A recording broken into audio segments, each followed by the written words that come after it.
Assalamualaikum warahmatullahi wabarakatuh. Alhamdulillah, alhamdulillahilladzi ja'ala syahru Ramadan sayyida suhur wa anzala fihi al-Qur'an hudan linnasi wa bayyinatin minal huda wal furqan. Asyhadu an la ilaha illallah wahdahu la syarika lah wa asyhadu anna Muhammadan abduhu wa rasuluh la nabiyya wa la rasula ba'dah. Amma ba'du. Jamaah salat subuh rahimakumullah. Tiada terputus-putusnya kita memanjatkan puja dan puji syukur atas segala nikmat yang Allah anugerahkan kepada kita dari 0 tahun sampai saat ini. Ada yang sudah 5 tahun, 10 tahun, 20 tahun, 30 tahun, 40 tahun, 50 tahun, 60 tahun, 70 tahun, dan kelihatannya 80 tahun itu masih langka.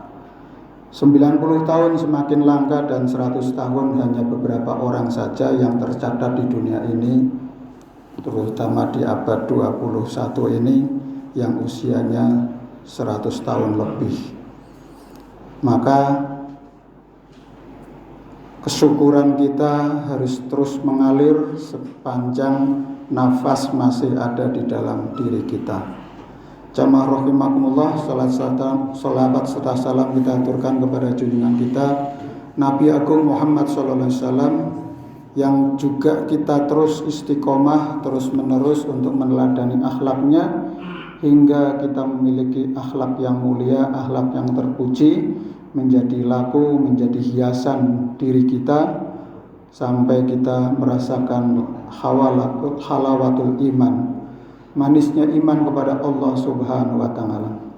Jamaah rahimakumullah, mari kita renungkan satu firman Allah di dalam surat Ali Imran ayat 200.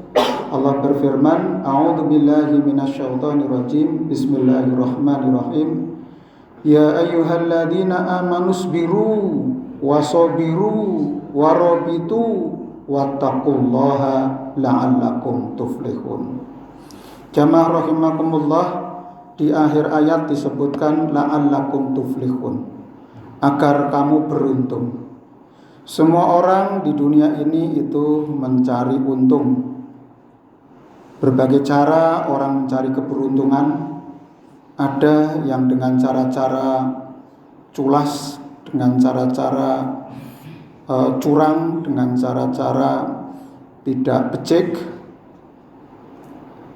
Dia hanya menganggap bahwa kalau sudah dapat untung itu adalah segala-galanya, sampai rela mengorbankan kepribadiannya, sampai rela mengorbankan masa depannya, kehidupan akhiratnya. Maka di ayat ini kita diingatkan, wahai orang-orang yang beriman, ya ayyuhalladzina amanu sabiru, bersabarlah kamu, warabitu, dan kuatkanlah kesabaranmu, wasbiru warabitu wattaqullaha la'allakum tattaqun, agar tetaplah kamu dalam keadaan siap siaga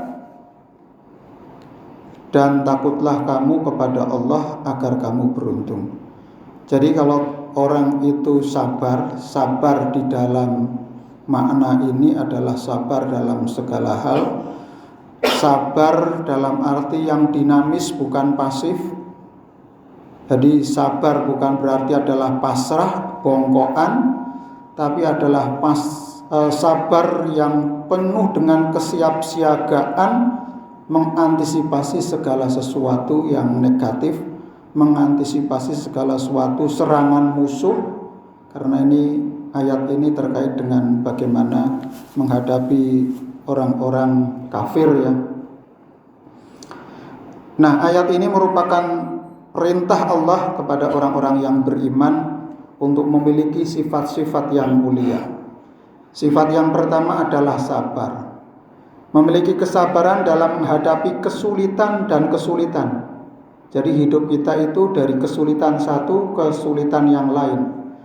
Kita mungkin bisa mencapai kebahagiaan ataupun ketidaksulitan itu sebentar, setelah itu datang kesulitan lagi dan terus. Bahkan masalah itu tidak ada habisnya. Sehingga manusia itu disebut makhluk yang penuh dengan kesulitan atau makhluk penuh dengan masalah. Maka dengan sabar, insya Allah kesulitan apapun akan ada solusinya. Maka sabar dan sholat ini dua kata kunci yang senantiasa didengungkan agar kita memiliki karakter sabar. Sabar dalam kenikmatan. Puasa kalau sudah akhir-akhir seperti ini tuh mudah sekali kita untuk mengantuk. Kita capek, merasa capek. Tapi yakin bahwa kecapean kalian, kecapean kita, kecapean anak-anak kita untuk menunaikan ibadah itu nanti akan semuanya diganti oleh Allah. Justru itu adalah akan menjadi satu tantangan. Maka kedua adalah kuatkan kesabaran. Meningkatkan kesabaran dan tidak mudah putus asa. Biasanya ini adalah orang-orang yang menghadapi kesulitan atau menghadapi penyakit.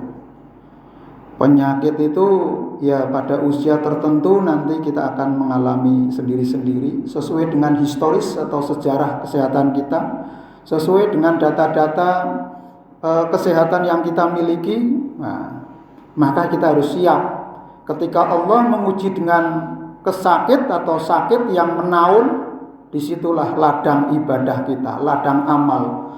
Setiap perasaan yang atau rasa di dalam tubuh kita yang nyeri, yang pegel, yang pusing, diiringi dengan istighfar, itu maka akan bergugurlah dosa-dosa kita. Dengan kalimat-kalimat thayyibah, bukan rintihan, jeritan dan pisuan. Nah, ini yang harus kita ganti. Maka kita harus latih itu. Kalimat-kalimat thayyibah itu, zikir-zikir itu terus kita ucapkan sehingga kita menghadapi masalah apapun yang keluar adalah kata-kata hikmah seperti itu. Nah, maka ini akan menjadi pahala itu semuanya itu. Tetap siaga dan selalu siap untuk menghadapi tantangan dan kesulitan. Jadi maka di ayat yang lain fa idza faragta fansab, kalau kalian sudah longgar, kalau setelah ada kesulitan akan ada kelonggaran.